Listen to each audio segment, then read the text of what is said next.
Thank you for tuning in to another edition of the Business of Fun podcast. I am your host, Dave Wakeman.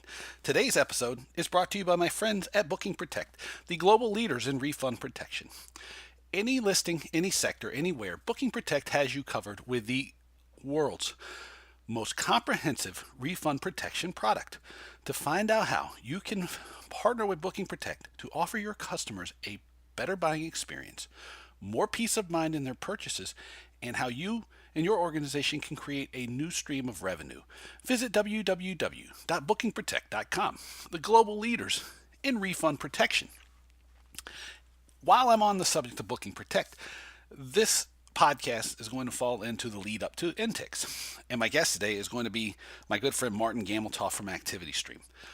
But while you're at INTIX, or if you are going to be at INTIX, make sure you stop by and visit me, my good friends Simon, Mab, and Kat Spencer at the Booking Protect booth, which is number 204. I think we're right next to Ticketmaster.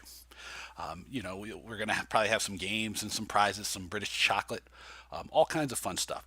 Simon's going to be delivering a talk on creating a platform for your venue to increase the number of online reviews you get. He's going to share the case study of how Booking Protect has become a 5-star Trustpilot partner and how that has had a tremendous positive impact on Booking Protect's business. And you'll get a chance to meet Simon and talk to him about these things. He's got some handouts, some really great stuff to share with you. You'll get a chance to meet the famous Cat at CatTix on Twitter, and I'll be there. If you are going to be at INTIX in Dallas next week, make sure you send me an email, dave@davewakeman.com. Put in the subject line INTIX, and we'll make sure we get together, have a cup of coffee, grab a drink, have a chat, whatever you want. Okay, so again, make sure you hit me up. That's dave@davewakeman.com. Put the subject line INTIX in there, and we'll make sure we get together. Now, my episode today, as I mentioned earlier, is with my friend Martin Gammeltoft, who is from ActivityStream, and this is Martin's second time on the podcast. The first time was really early. I think it was episode 3. And Martin's episode the first time really taught me a couple lessons on how to be a more effective interviewer, podcaster, host of this thing. So, and the episode was sort of short, so people were like going, oh man, this conversation should have gone on or could have gone on a lot longer. So I wanted to have Martin back. Especially as he's going to be at INTIX, and he's got a lot of really great stuff that ActivityStream's working on. In this episode, we talked about a lot. It's fairly long, fairly in-depth. It might even be a little technical for a lot of people. But we talked about data modeling. We talked about customer moments. We talked about using scan data.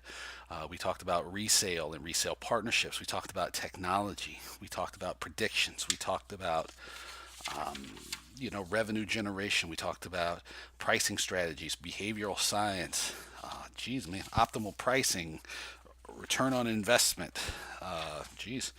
Tons of stuff here on my notes, and I think it's it might be a little much to listen to at one time just because there's so much that we get into. But I think this is going to be a episode that you learn a tremendous amount from, and I just love talking to Martin. So without further ado, here's my second conversation with Martin Gammeltoft from ActivityStream. I want to welcome back to the Business of Fun my good friend Martin Gammeltoft from ActivityStream. What's up, Martin? Hey, how are you doing, Dave? Good to be back. Yeah, no, this was you were on. I think it was episode 3 of this podcast experiment. Early days. Yeah, and I want to say that you were pretty much like the most influential person that I've had that impacted the way that this thing has been done, because the first time we talked, we were constrained by our time, and people were like, well, I could have gone on listening to you guys talk for a long, long time. So I figured today we would do it, and you get the full Dave experience when we don't necessarily have necessarily a limit as much of a limited time. So thank you for doing it again. I think it's going to be fun for everybody. Happy to. I was looking forward to the second half of that sentence because I was fearing that you would say that episode really taught you everything that you were doing wrong. So, but good that the podcast has really matured, and I've been happy to follow it. Yeah, no, it was so much feedback came back, and they go I was always really wed to the idea of like, let's do 20 minutes, right? Or something like this. And people were like, if you're doing a good job of having a conversation and we're having an interesting conversation, then it's interesting for the listeners, not the readers, the listeners. And that was what I found out. So then I realized that, well, maybe I can go a little bit deeper because it's not like I'm asking this. I don't script the questions and we don't have like a rote conversation. So hopefully we're not going to bookend this by doing a second one where we completely screw the pooch. But at least, I mean, the first one gave birth to like Martin's mom being a thing in ticketing, which was great. So I was, I mean, I've had that story recounted to me like so many times now. So yeah. Yeah, no, that's what always is amazing me, and we'll stop having this is something that people bust our chops about all the time. Is every time we get together and have a conversation, it's like a little private conversation. But it's like amazing how many people too they talk about. Well, I heard about Martin's mom, and I was like, God, this is awesome. Exactly. I was like, I don't know how she feels about this, but but we are at least amused by it, and it does speak to the reach and the impact of people actually listen to the podcast, so which is I'm very grateful for. So apparently, yeah. But let's start having this conversation so we don't bore people. The first thing I wanted to talk to you about is something you sent me an article, a blog on the Activity Stream website yesterday, and you meant to antagonize me. But then when I read the article, I realized you weren't antagonizing me at all. You had really taken the idea of discounts, and you had come up with some really valuable ideas on how to discount without giving discounts, or in lieu of a discount, you trade some value for a reduction in price, which is, again, stuff I talk about all the time because I'm going to say it again for, I don't know, maybe the millionth time now. This might be the 1 millionth time I've said this. Discounts destroy your brand. And so I want to start out knowing all the investments and all the new tools and ideas that you've created and worked on since the last time we talked. I want to start talking about discounts. We'll talk about, and I'm going to try to remember to put a link to the blog post in the show notes. But cool. What you have found out about discounts that you can teach the audience so that they don't use discounts to make price less of a concern for customers. Yeah, you can say, I mean, I was thinking about that article for some time because I've been listening to your podcast and listening to various conversations you've had where you've talked on the element of discounts, and I was just going a little bit back to my years in ticketing. So not as much what I'm doing now, but my years in ticketing, and I was just thinking about all the bad examples that I've seen. Just as you've mentioned and described, like all the bad examples that really destroy your brand, and they teach your customers that you should just wait out, or it just aggravates those that have bought tickets at full price. And I was just going a little bit back to my experience from that time and saying there's one key element to selling discounted tickets, and that is explaining the why. So if I've bought a full price ticket and someone else gets a discount, I just want to understand why. And I mean, yeah, so I listed a few examples that I felt worked really well, and they're not destroying your brand, and they're not sort of aggravating the people that have bought at full price.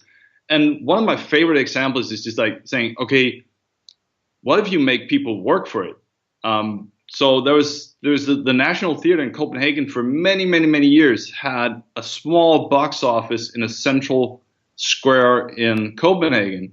And every day you could go at 5 o'clock and you could buy discounted tickets for that night's event. And I mean, there was no guarantee of tickets, and it might be raining. It's Denmark, so it was probably raining or snowing. So at that point, I mean, you were making people work for it, and it was a great outlet for students. It was a great outlet for elderly people. It was a great outlet for those people that may have more time than they have money. And I'm just saying, there's no one who's going to sit in the audience that night having paid full price, even if they're sitting next to some student who's still soaking wet.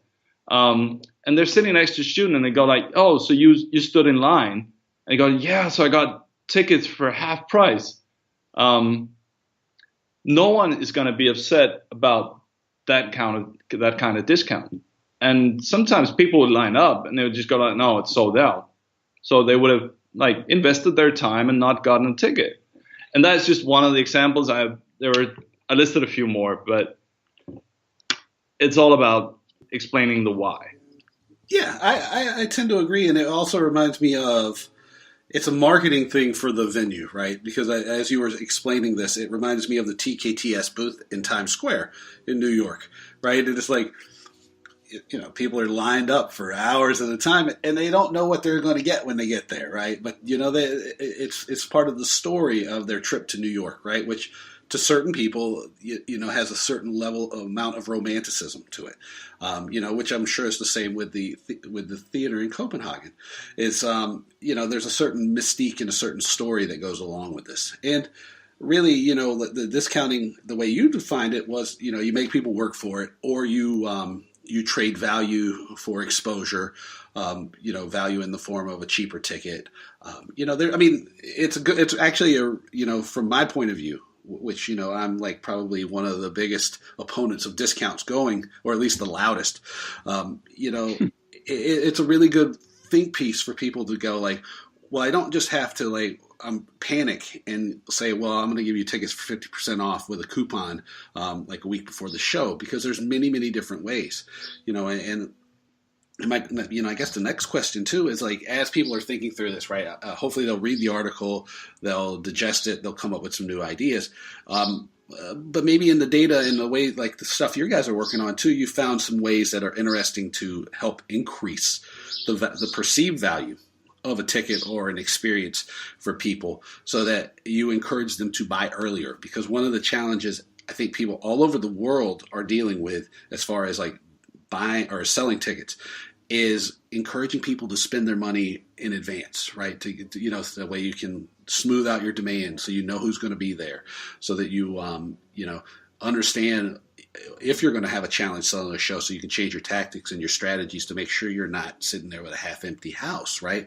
Do you have any data or information or any kind of ideas as far as like increasing the perception of value, so that we can encourage people to buy tickets earlier? I mean, there's one thing that strikes me every time we set up a new client, because every time we set up a new client, we start out by getting a lot of historical data. So, I mean, the first import is always really, really interesting, because we get all the dashboards at once. It's not about like the day-to-day. It's just like we get full history and we can see everything. And one of the things that I typically look at is an overview of customers and customer behavior. It's typically a dashboard where people just lose themselves into it, because they've never been able to like look at their entire customer base and look at their behavior across categories and across demographics and so on. So people tend to sort of just go exploring into that dashboard. And one thing that I've noticed is that the whole myth about that the lead time is decreasing, I'm yet to see it in a major way. I'm yet to see a client where we can see, okay, well, yeah, that has really decreased like year over year. I'm still seeing like, okay, yeah, so for most performing arts or theaters, it's still like 50 days out. I was looking at, we're setting up one of the Live Nation countries, and it was just, I thought there was something wrong with the data, but then I got to thinking, well, they're doing very, very high profile shows, so obviously it's a completely different sales pattern than what we usually see. But in terms of what you can do, and I think for me, I'd say having, and I think you've mentioned this and you've had your discussion on this as well, having a pricing strategy going in, whether it's say, okay, so there's an early bird pricing, it will increase after 60 days, whatever. So you have something to market against. it's a great communication tool. Prices will increase. So for all those that are aware of the show but haven't made a decision to buy yet, it's a great triggering. Obviously, with the whole, if prices are then later decreasing, that's going to be an issue. But for all those where you sort of, what you want to do is just entice people to make a decision and buy early, I think that's still one of the most powerful tools.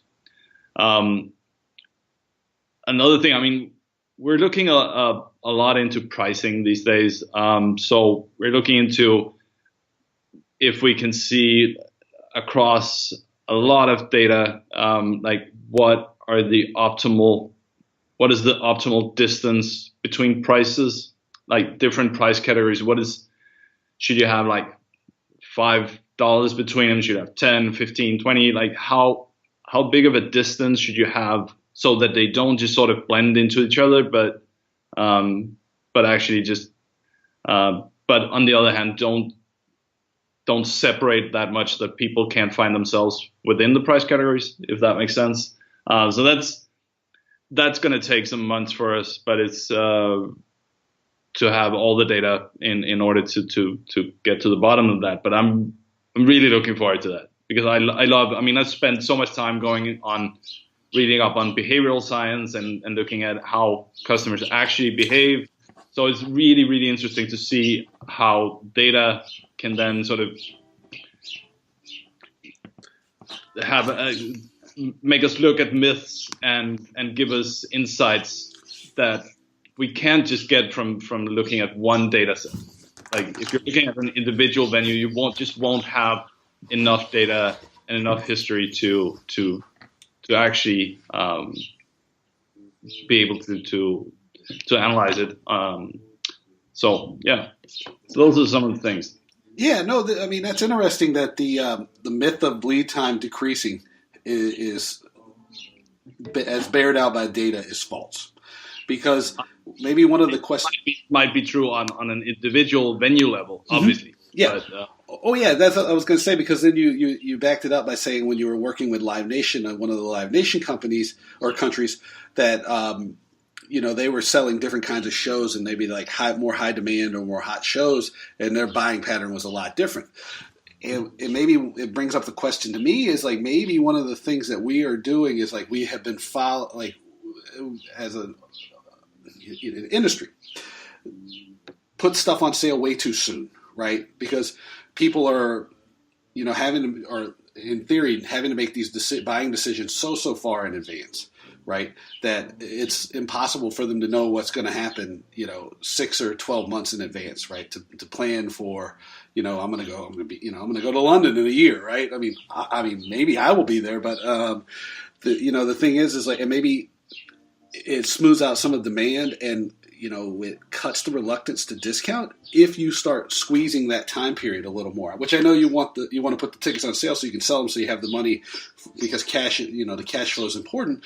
But maybe you're doing yourself more harm than good by doing this, and maybe it's by having a tighter window, right? Like of rolling things out in 2 months, every 2 months or so, you create an environment where you're still getting the cash flow benefit, but you're also compacting the demand so that the likelihood of something being important increases in the person's mind. I don't know. Maybe I don't even know if I've asked the question. Maybe I'm crazy. I would disagree.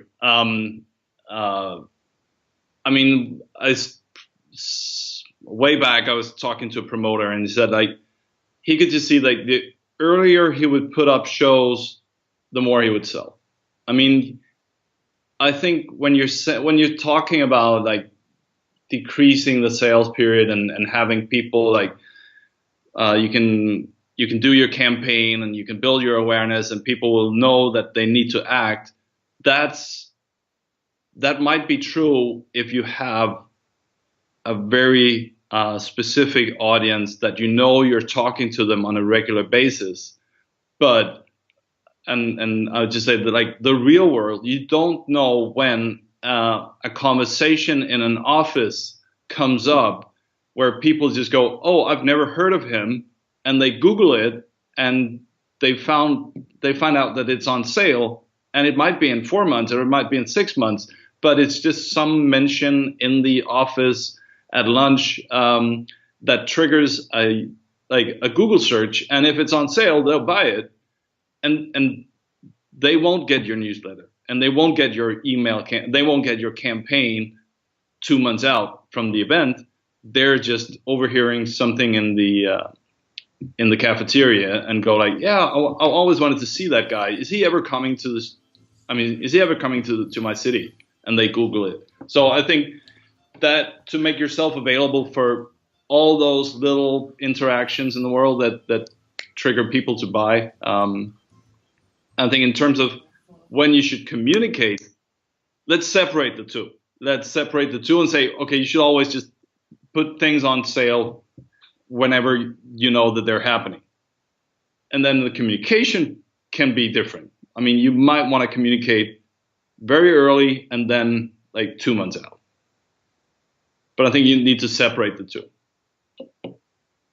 No, that makes a lot of sense, and I think it goes back to what you were talking about earlier, where it's like you use incentives to get people to spend their money earlier on, right?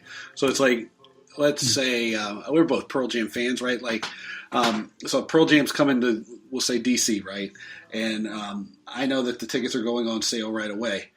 I'm going to buy the tickets ASAP. Right, but then if let's say there's 1,000 tickets still available that are kind of lagging on, the communication changes over time, right? Like, so as you get closer to the show, instead of being $80, they become $85, right? Because probably there's going to be people, it's to encourage people to buy them as early as possible, right? And create other incentives like this, so that like there is something on sale, there are tickets on sale early enough that you can capture the revenue and you have the cash on hand. There's also a certain amount of tickets that are still available, so that you have these, these kind of offhand conversations. There's still tickets available for them, right? They might not be as as great as for the people who are no doubt definitely bought in early, but they're still available. And so it allows a smoothing of the revenue on the front end. But then also it allows you to maintain amount of inventory for to meet ongoing demand. And again, you may not have the data for this, but it's going to lead into the next question I want to ask you about is it also allows you a little bit more readily to maximize the revenue you're creating. Right? I mean, because you're not as wed to deep discounts, and you're not as wed to things that are just going to deteriorate the perceived value of your product, or the real value of your product, or and I don't know how the data plays out for that, because that's why I have you on, because I don't know anything about data, as we've discussed over and over again. Yeah, exactly, and I think that's because one of the challenges, I guess, in live entertainment, and especially, I mean, for festivals, where they typically do like a price ladder, so like the early bookers will get the lowest price. The problem is always like, yeah, but the early bookers, those that buy on day one, I mean, they're going to buy anyway. So you're actually giving them a discount, which is completely meaningless, because they're your biggest fans. So, I mean, you're losing revenue. And then I think for them, what you need to do is try to see if you can put more value into like a full price ticket, even at that point.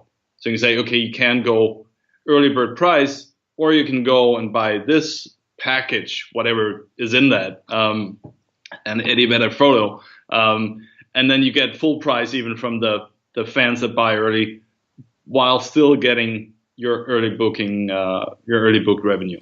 Yeah, you might. I mean, and I think I know where you're going with this. It might be like, let's say we're going to charge $90 no matter what, right? It's always going to be $90. But if you buy your ticket the first day, you're going to get a T-shirt, right? Like a special T-shirt, and maybe likelihood of your ticket being better, right? So you get those two things. Then if you wait a month, you're not going to get your tickets are probably going to be like pretty garbage, right? Or maybe not as good, right? Let's not say garbage, because anytime you're in the building, it's awesome.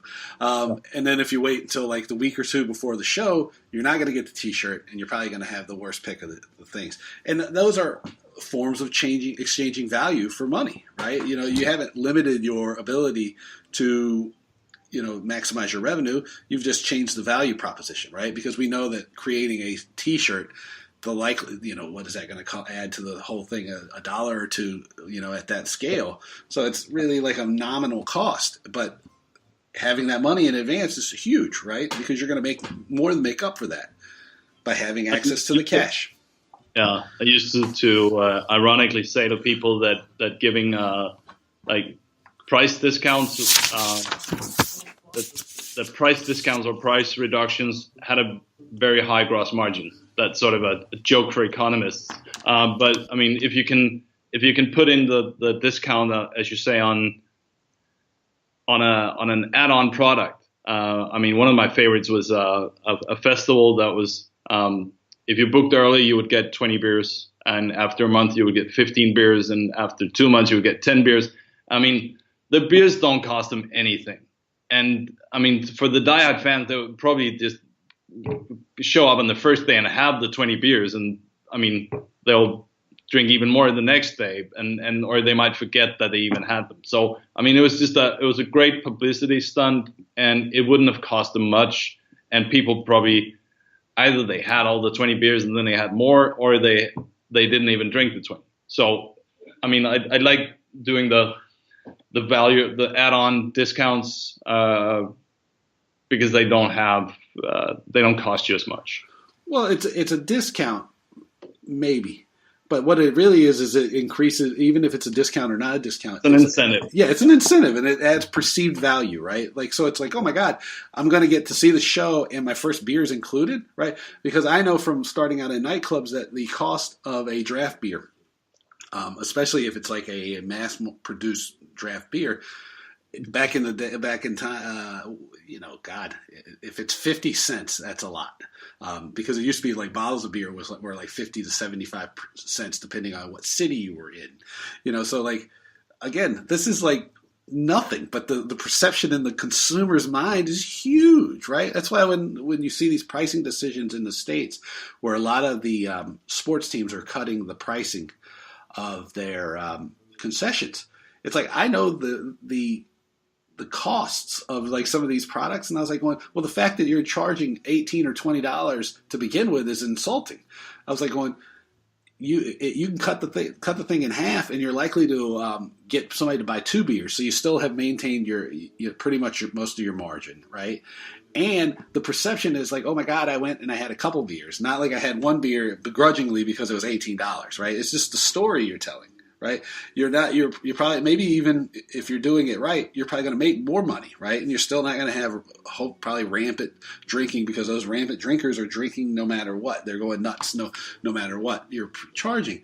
It's about the story you're telling, which is like something that I know we talk about a lot, which is the customer moments, right? And one of the things that was interesting, which is where your mom came into this the last time we talked on the podcast, was we were talking about defining customer moments. Now, I know in the interim, we've had now 8 or 9 more months of consumer data for you to learn about. What are some of the new best cases or case studies or ideas around customer moments? Because, again, as we were talking about with like incentives and creating these experiences, the consumer moments is what people remember. And it's creating these really special connections that differentiates live entertainment, the performing arts or sports, from a night at the bar or the restaurant watching the game on TV, or staying home and watching something on Netflix, or doing something else. What can you share with us about creating customer moments? Yeah, I think for me, what is we're not creating customer moments. Our clients and organizations are, and the only thing that we're sort of doing is enabling them to do them at scale. Currently setting up a theater in the UK, and they have been doing it for quite some time. But I mean, it's been a very, very manual process. Every day going through the customer list of that night, finding out if there's some, like, are there first-time visitors? Are there some of our top customers? Is there a birthday? Whatever it might be. And they were limited to a few elements that they were looking for, because it would be way too time consuming. So what we're enabling them to do is basically just do it at scale, because they will get in the morning and they'll have all the observations, like these are the people that you should cater to today.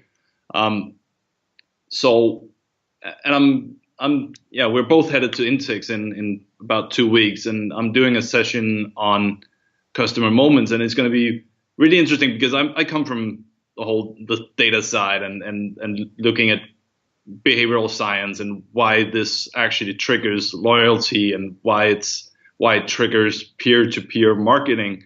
But in the session with me is gonna be Sean Robertson from the Center Theater Group, who have been doing this and was actually one of the inspirations for us to set up customer moments, and Anthony Esposito from the Atlanta Braves, who's also done a lot of really special moments for fans.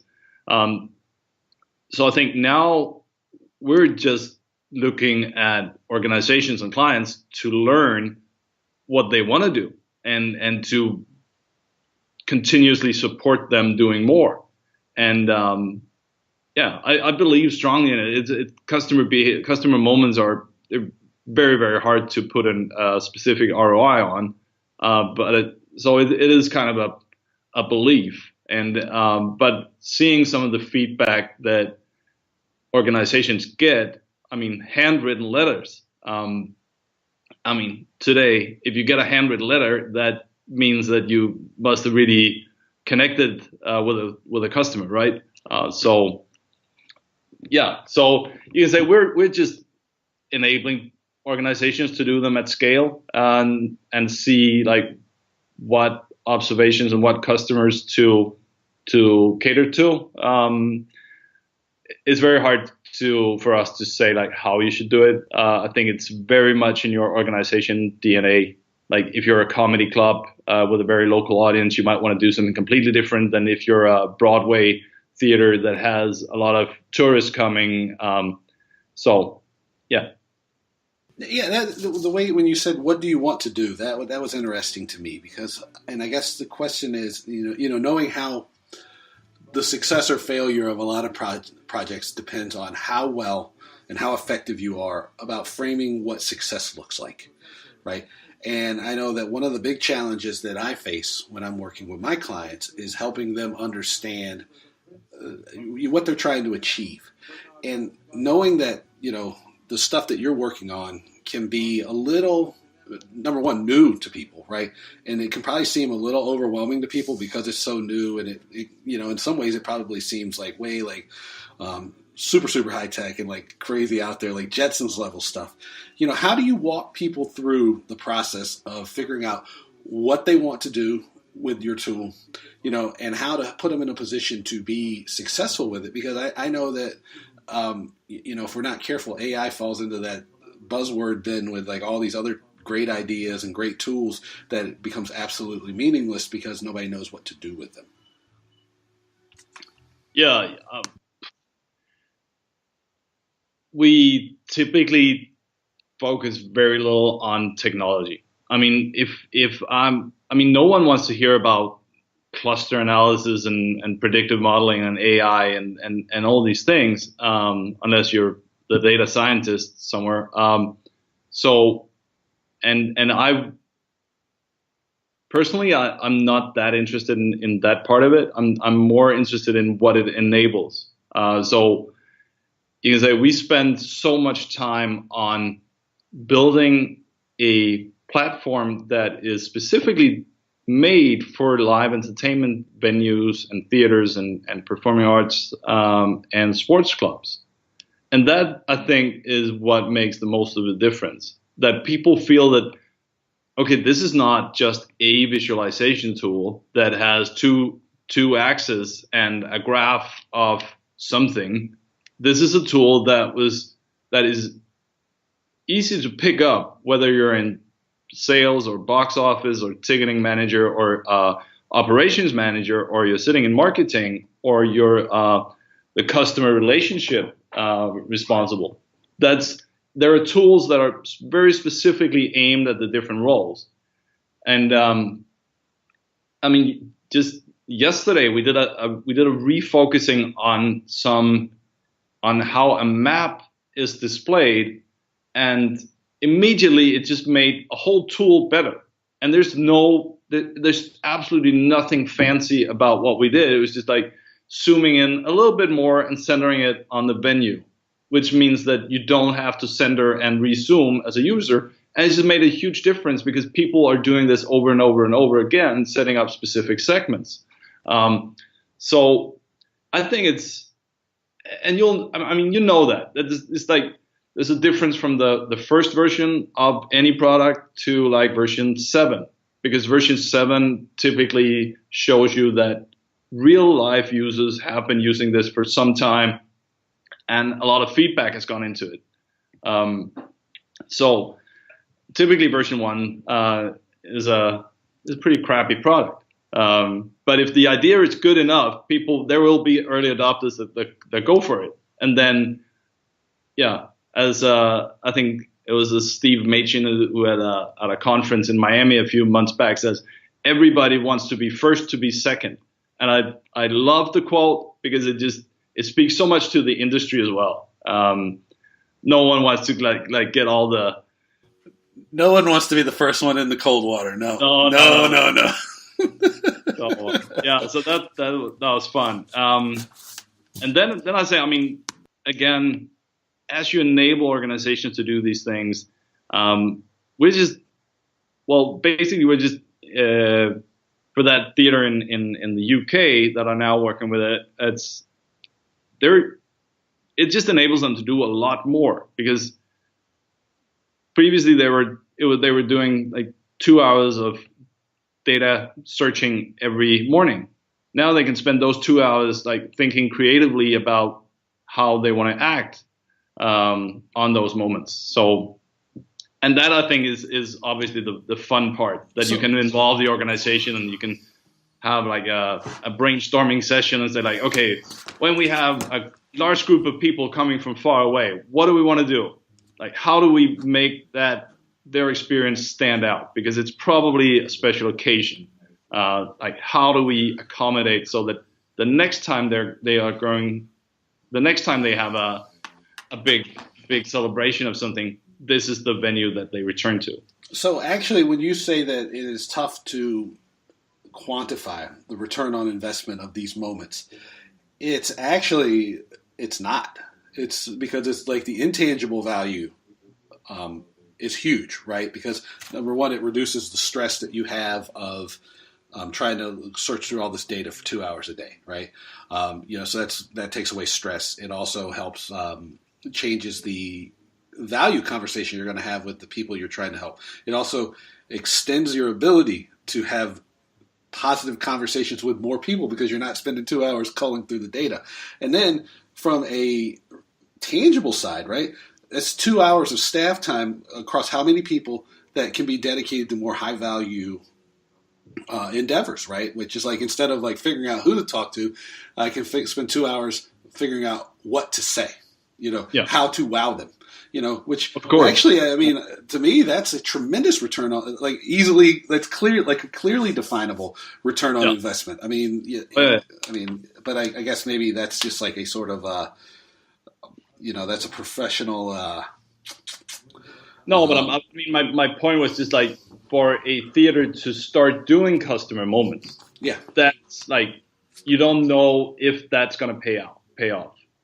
So that was my point. No. I understand that, but I wanted to bring that up because I think that sometimes maybe the leap for people is the idea that, like, well, we don't understand, like, we can't put, because you maybe have the finance people going like, well, what are we investing in this project? What are we going to get back from it? And if you don't explain it just right, then it's easy to shut it down, because this is the difference, or this is probably the challenge a lot of times between marketing and finance, is that the marketing people aren't thinking about this thing from a holistic manner, and they don't have the data or the ideas to back up what they're doing. But to me, I mean, the return on investment of this is huge, right? Because, I mean, to be able to do better customer service at scale is incredibly powerful, because customer service is typically, in my experience, the greatest form of marketing you have, right? And it's also probably the least resource expensive.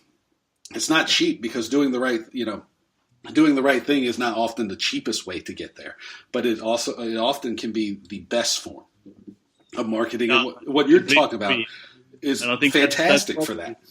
yeah, and I think that's probably the biggest promise of AI and connected data, and is that it will free up so much time for people to be creative and do valuable things.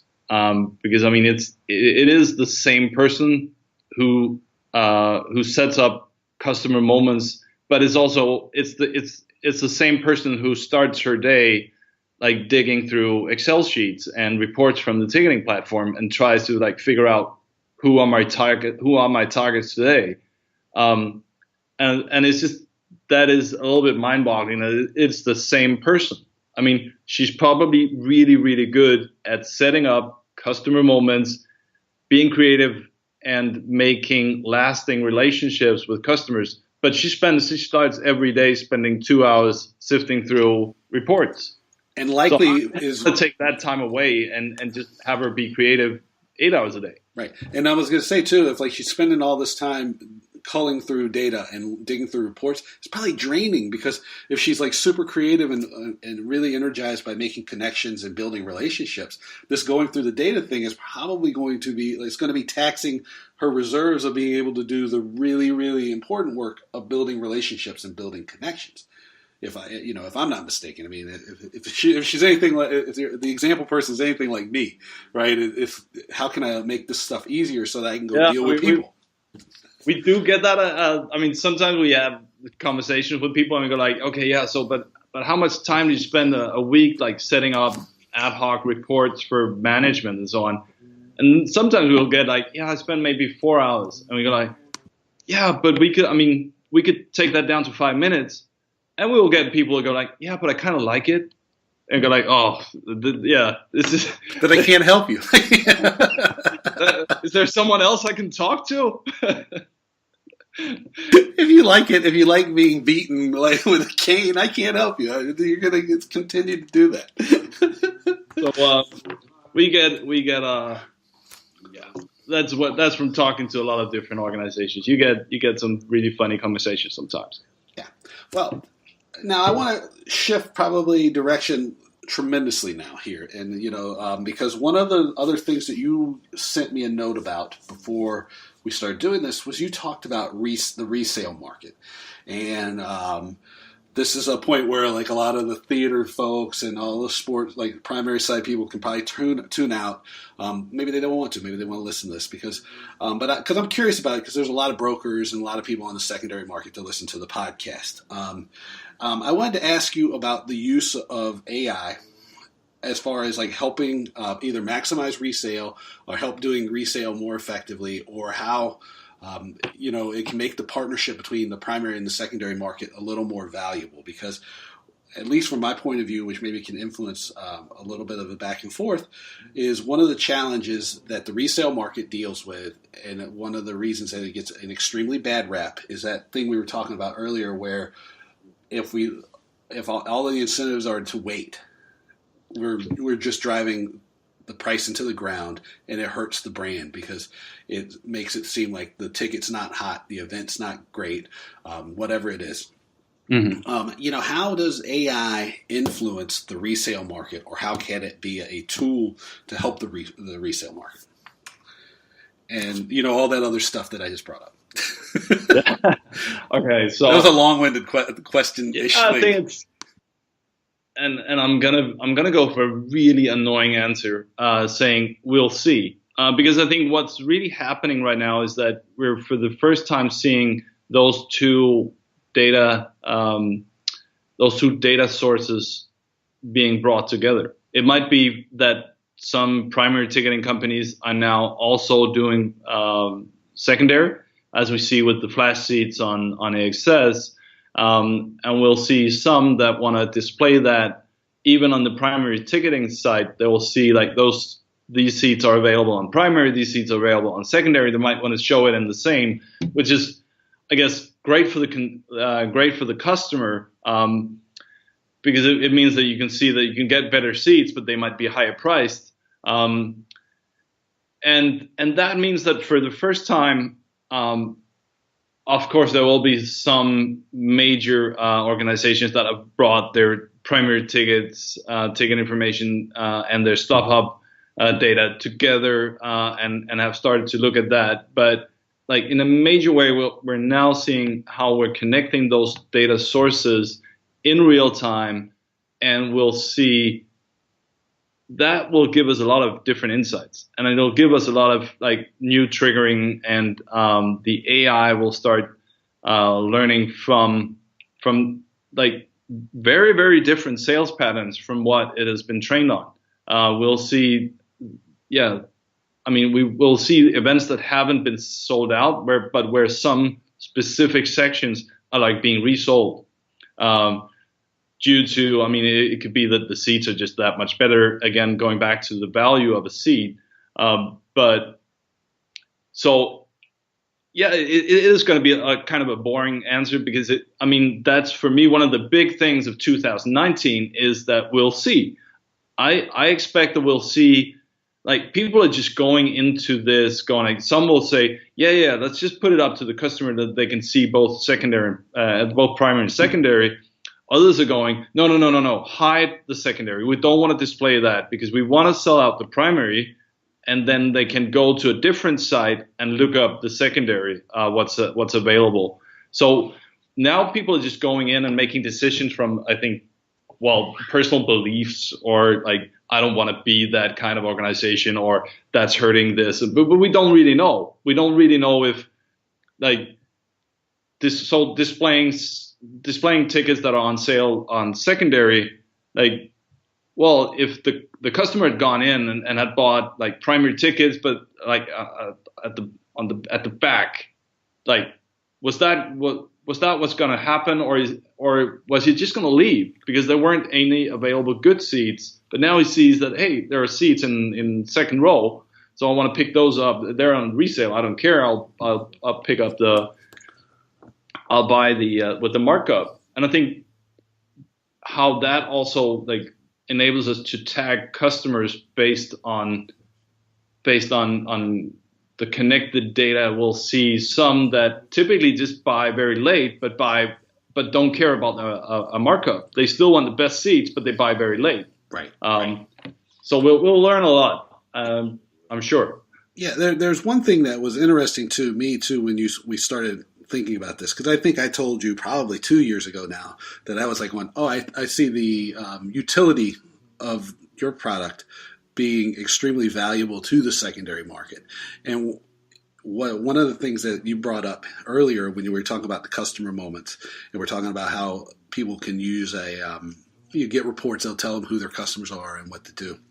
One of the challenges I know from talking to people at one of the major secondary market technology platforms is that when they do share the data with their primary side partners, the primary side partner doesn't know what to do with the data, right? And this creates a lot of problems because like they're giving them the data, they're telling them exactly who the customer is, they're telling them all kinds of stuff about the customer, and then like nobody ever does anything with the data. And I think really one of the valuable things is like, if you're going to work with the secondary market and you're going to have a data sharing agreement in place, mm-hmm. It makes, and again, sometimes like when I think something's really cool, it maybe sounds like a commercial. So, I mean, but, I would tell people to talk to Martin no matter what, but for me, as somebody who, kind of has worked on both sides, understands the setup here, this tool allows you to take that data that your secondary market partner is providing to you, and it allows you to better serve the customers that are coming in, right? Because if you will be able to see if somebody's buying a bunch of tickets, all over the arena for a bunch of different games, and you can ask them, right? Because this is stuff that I used to do with a Rolodex when I was in the secondary market. It's like I would just make notes of all these people, so I knew who my customers were and why they were doing that, right? So then I was able to better serve them. You can do, again, take data, make it useful at scale, and I think that's a really valuable thing, because if you're going to be working with the secondary market because they have different tools and abilities to sell your tickets, then using some kind of platform like this to help make that data useful and actionable so that you can better serve the people who are going to the secondary market and buying their tickets, it should be a no-brainer. but that's just me, that's just me. I mean, and I know this only because I've talked to people, right? On both sides, right? On the secondary side, when they say, "Hey, look, we share the data, we give it to people, they don't know what to do with it." And then I've talked to people on the primary side who go, "Yeah, we get the data, we don't know how to take action on it, or as fast as we can get it in, we don't know if it's relevant anymore, if it's useful anymore." So something like any tool, it doesn't have to be Activity Stream. It's just like you should be investigating this because I think it's going to help you make Like, money.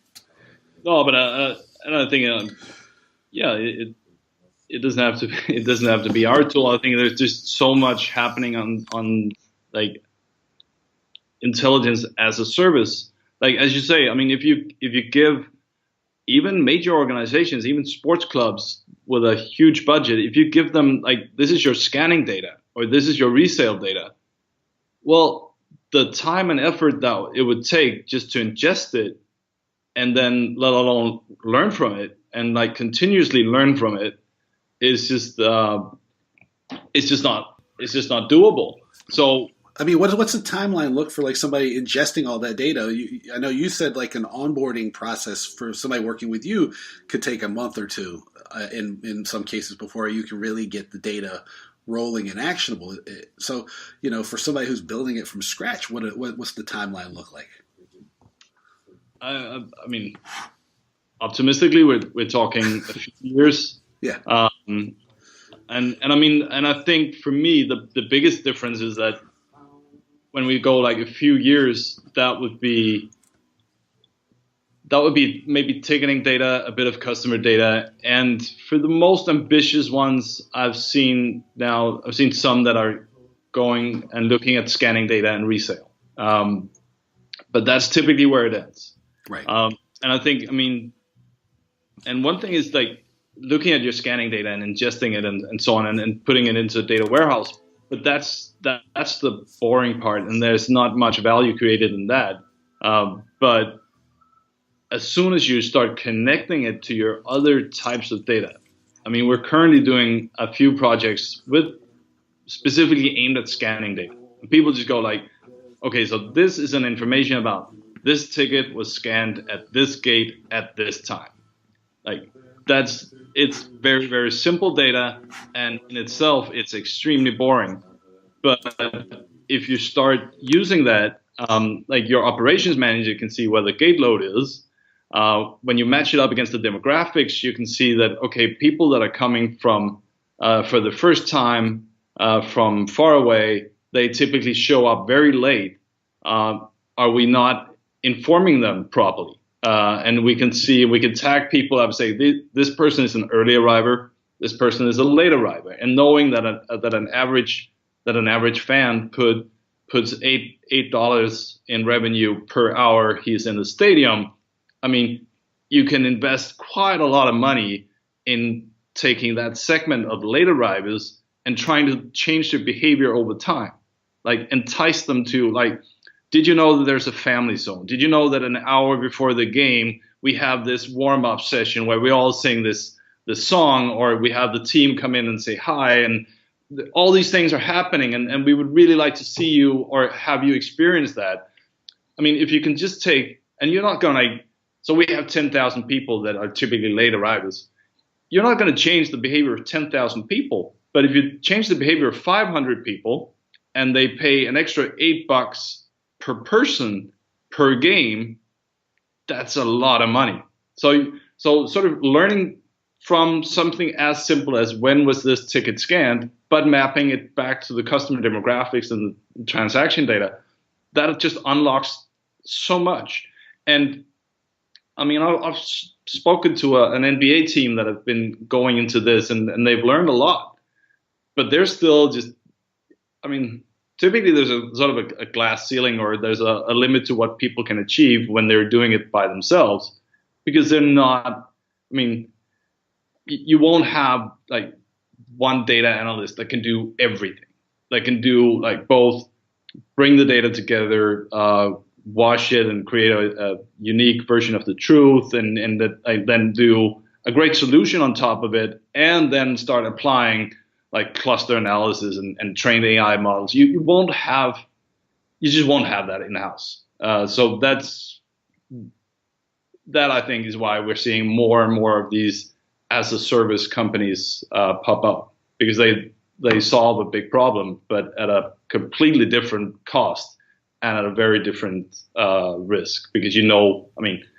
if we're not getting value from it, we just unsubscribe in 6 months. Right. Who cares? Well, you've invested a tremendous amount of money in something that you may not gain value from. The other thing is, too, and maybe you alluded to it, maybe you even said it straight out, but I think it bears reiterating, is the fact that you're also, if you only have your data to work with, you're limited in how useful the data is for you. Because let's say if you have scan data for your building, and you only have the scan data from your building, then you only know what the patterns are of people who are going to come to your building.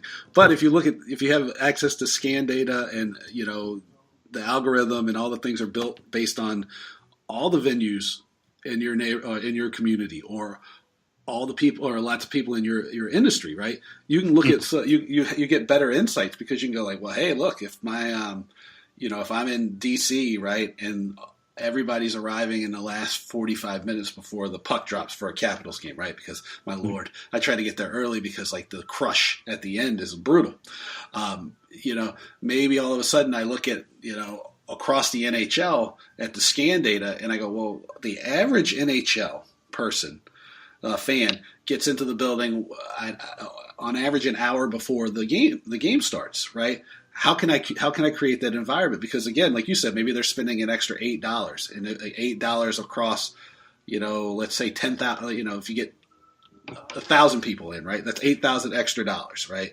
Maybe you do, some kind of special that gets people in. Maybe they get a happy hour or something, right? $8,000 a game of almost pure profit over the course of 50 games a year starts to add up. And if you use that one insight and you kind of couple it with a couple more, all of a sudden you're talking real money, right? Or am I wrong?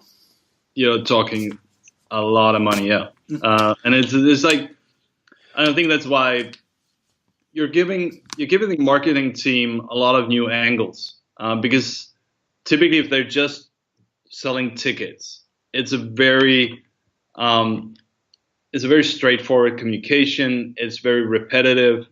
Suddenly you're going like, okay, but we have this customer segment that they come to every game, but they arrive 5 minutes before the game. That's a very specific segment, and they're already coming to every game. So they shouldn't get our buy more tickets campaigns. They should get, hey, here's an incentive for you to show up early. And that's, so you suddenly you're enabling the marketing team to see the whole customer base from a lot of different angles, and really get to learn about their behavior a lot more. And I think that's one of the big promises of connected data. It's going to take some years. We're going to do one category at a time. And currently just from coupling digital campaign data with the ticketing data is a big thing. Suddenly and customer demographics. Suddenly you can see like, okay, this Facebook campaign has brought in 70% first-time bookers. So that's why I use paid media. If a Facebook campaign is converting 5% first-time bookers, maybe you should have connected with them in a different channel, not a paid media channel. And those are some of the metrics that you get from connecting more data sources. And I think we'll just see more and more of that as technology sort of enables organization to do that. So that's really. Yeah, no, to me that makes a tremendous sense too, because I think one of the promises that you use digital marketing as an example, which I know is the easiest for you to scale and understand quickly. The promise there has been that we will be able to measure how effective or how ineffective our marketing spends are, and sometimes I think that. Some of these campaigns, they don't look successful because you don't have the right information. You're asking, one of the things I say about data all the time is, and when I was saying I don't know anything about data earlier, I was joking, was that you're asking the wrong questions of your data. right? And because if you ask a bad question, you get a bad answer. It's my garbage question goes in, I get a garbage answer out.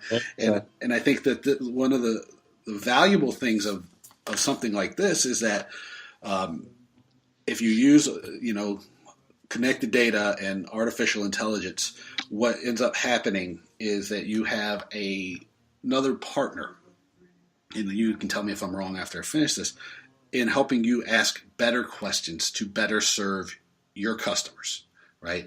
It won't ever be a tool that is meant to replace people, right? Because I think part of the challenge that we're dealing with, right, which like you said, the technology is not the most interesting thing about what you're doing.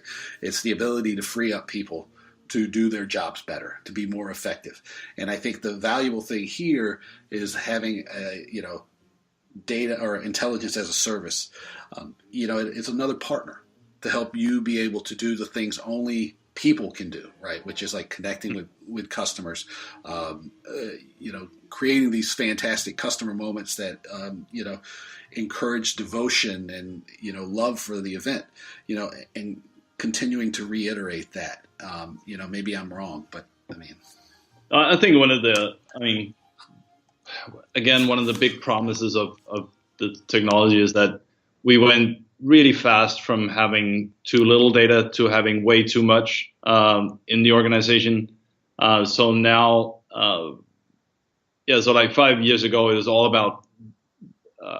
about getting to the data and bringing it together and setting up data warehouses and setting up the first visualizations. I think now we're in a position where the average organization has way too much data to act on, especially, exactly as you say, with the resale data. You can get a full data set of this is all your resale information from the last week, and it just ends up sitting there. So I think the ongoing trend now is that we'll see more and more tools that do actual data curation, saying, okay, and that's for me is also why it's very valuable that we're seeing these tools that are built for the industry.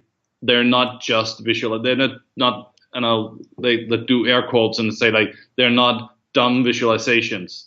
They're not just showing you the numbers. They're also actually going into saying, hey, here's an important number, and you should be looking at this because this looks as if this. The prediction for this event is very, very high, so you should hold back on marketing. Or this is following a sales pattern that is very unusual for this type of event. You might want to look into this. And I think that's sort of the curation where you have the service actually being like the data monitor, but a data monitor that understands not only if data is coming in, but also interpreting that data and seeing, hey, we're seeing a very heavy gate load on gate G, which is very uncommon for this time. So you might want to have some people go over there, or we have someone who didn't. We have like one of your top 20 customers didn't show up yesterday. The average organization is never going to get to that detail level of saying, okay, we had one of our top 20 customers had a ticket for yesterday, and the scanning data shows that ticket was not scanned. That's a very significant customer moment, potentially. It's something that if I tell you, you immediately, your brain goes like, we should act on this. We should reach out. We should find out why she didn't show up. We should offer her, can you come back another day to see the same show? We want to offer you a discount. This is one of your top customers. And today, most organizations are completely oblivious to whether people showed up or not. Yeah, we let us get you a ticket to another one. We don't give you a discount. We're going to make sure that is everything okay because you're always here. All these things. this is, to me, that sort of sums it all up in a nutshell, right? Which is that the real value here is, big data was like, it seemed to me, was always used as a way to create the lowest common denominator. And that's unfortunate because I don't think that's very valuable for people. Whereas like some of the AI tools and you're using AI as a service kind of model, it seems like instead of going for the lowest common denominator, you have the ability to go for the most personal common denominator, I guess, if I can coin a phrase which makes absolutely no sense. And I think that's most important because as there's more and more entertainment options, there's more and more ways for demands for people's time and attention and their money. The key differentiator is going to be how we make people feel. And I think something like this. Take out one of my favorite quotes of someone in Denmark who does a lot of, he's written a lot of books on customer relationships and customer moments and customer loyalty. And he goes, it's all about show me you know me and show me you care. So show me you know me, that typically involves some kind of data collection. Show me you care is all about the people. So, I mean, yeah, if you don't know, you can't do the people part. So, yeah, we enable the we know you part, but we can't, like, how you want to act on one of your top 20 customers not showing up. Hey, I don't know. I mean, but that's the fun part. Yeah, that's exactly right. I mean, I can show you that I care about people, but never on a scale, without some information, right? Because then it's like hit or miss. Do I know this loud person is a valuable customer or just a pain in my butt, right? But that's right. I mean, part of the reason that any of us do any of these things is because we dig people, and and I think that may be like the valuable thing to close on is that like you show me you know me, but most importantly, you can show me that you care. So, Martin, how people find you on the internet once again? Well, we're on www.activitystream.com.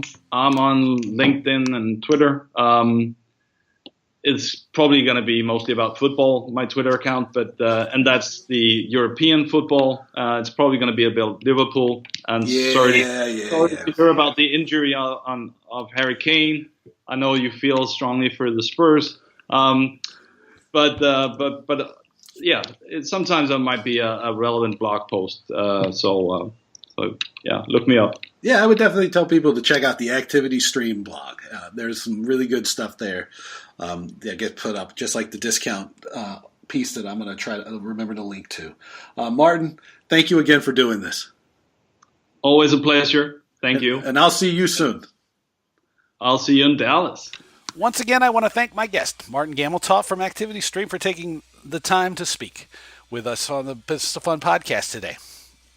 As always, you can find out what I'm up to by visiting my website. That's www.davewakeman.com, where you'll find my blog, clients, all that kind of stuff. You can also find me on Twitter. I'm at David Wakeman. You can connect with me on LinkedIn. You can find me on Facebook. You can do all these things, right? If you are into what I'm doing with the podcast, I'd love it if you'd subscribe. We're on Stitcher, SoundCloud, iTunes, all those things. Subscribe and leave a review. These things help tremendously. Help people discover the podcast and help make sure that I can continue to deliver the content that you have come to know, trust, and enjoy. If you're going to be at INTIX next week, make sure you find me, find Martin, find Simon and Kat from Booking Protect. All of us, we'll all be together, probably hanging out. You can visit Booking Protect at the stand number 204, which is going to be right near Ticketmaster. If you're going to be there, send me an email, dave@davewakeman.com, and let me know. Put INTIX in the subject line, and we'll make sure we get a chance to get together and say hello and talk. Make sure you check out Simon's talk about customer review sites and using those to grow your business. Make sure you come and see me. I'm going to be on a panel called Ask the Consultants. I'm also going to be doing a presentation with a good friend of mine, Andrew Thomas, who is the guy who started Ticketing Professionals Conference, which if you have never been, you should go to. And another friend of ours, Alan Geflin. And then finally, I'm going to be doing a revenue workshop, 60 minutes where we can talk about how to help you make more money. I'm putting together a nice little handout for that, 101 ways to grow relationships with your clients, expand your market, and make more money. Be 101 ideas that even if you're not at INTIX, I'll give it to you just by signing up for my email, which comes out once a week on Sundays. You can get that by emailing me at dave@davewakeman.com and putting in the subject line newsletter. And I'll get you the 101 ways to make more money once it's ready. Finally, I want to thank our sponsor, Booking Protect, the global leaders in refund protection. Any listing, any sector, anywhere, Booking Protect has you covered with the world's most comprehensive refund protection product. To find out how you and your organization can give your customers a better buying experience, more customization for their purchases, peace of mind, especially as on-sale dates become longer and longer into the future, and how you can create a new revenue stream for your organization, visit www.bookingprotect.com. Once again, that's www.bookingprotect.com, the global leaders in refund protection. Again, before I go, thank you for listening. I know this episode was probably longer than most, a lot to get through, and I hope I see you at INTIX. And keep an eye out for other INTIX related content that's going to be coming out all week. It's going to be great. Until next time, thank you for listening. I'll see you all again soon.